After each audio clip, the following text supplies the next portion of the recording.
సునాదస్వరము ఫిబ్రవరి 21. యెహోవా సీయోనును ఆదరించుచున్నాడు. దాని పాడైన స్థలములన్నిటినీ ఆదరించి దాని అరణ్య స్థలములను ఏదెను వలె చేయుచున్నాడు. యెషయా గ్రంథము 51వ అధ్యాయము 3వ వచనం.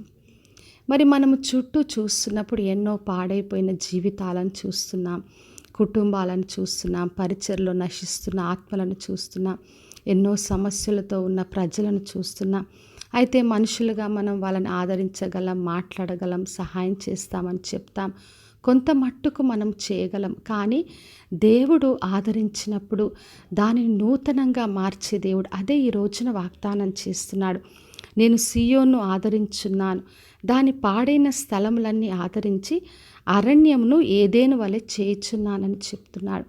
అంటే అరణ్యం వంటి పరిస్థితులైనా, పాడైపోయిన స్థితులైనా, పాడైపోయిన జీవితాలైనా ఏవైనా కూడా దేవుడు ఆదరించినప్పుడు అది నూతనంగా మార్చబడుతుంది. పాతయన్నీ కూడా తొలగించబడి నూతన సృష్టిగా మార్చబడతారు.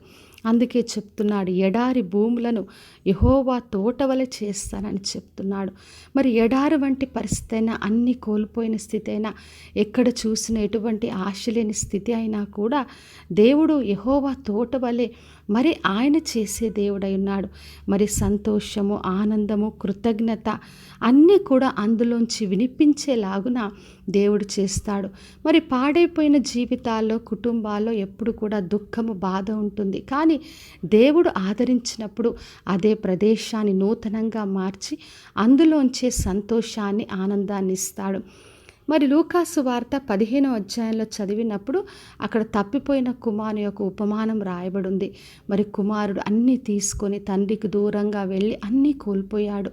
అన్నీ పోగొట్టుకొని తిరిగి తండ్రి దగ్గరికి వచ్చినప్పుడు ఆయనను చేర్చుకున్నాడు, ఆదరించాడు, ముద్దు పెట్టుకున్నాడు, మరి వస్త్రాన్ని ఇచ్చాడు, తన ఉంగరాన్ని ఇచ్చాడు, మరి అన్నిటితో అక్కడ విందును చేశాడు.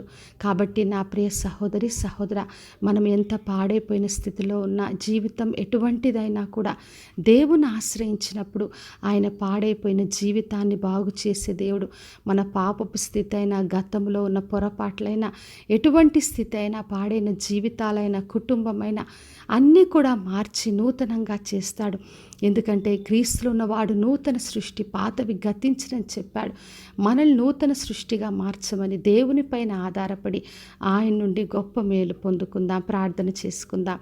పరలోకమందున మా తండ్రి, మా దేవ, ఈరోజు ఇచ్చిన వాగ్దానం కొరకే వందనాలు. పాడైన స్థలములన్నీ బాగు చేస్తని వాగ్దానం చేసిన దేవ, అందరినీ దీవించి ఆశీర్వదించి వారి ఎడారినంతా కూడా మీరు తోటవలె చేసి సంతోషము దేవ అందరిలో స్తుతి వచ్చులాగున దీవించమని యేసు నామములో అడిగి వేడుకొంచున్నాను తండ్రి, ఆమెన్. ఈ శుభవచనము వినుచున్న ప్రతి ఒక్కరి జీవితంలో నెరవేర్చబడునుగాక. నేను మీ ప్రియ సహోదరి మంజులాచరణ్.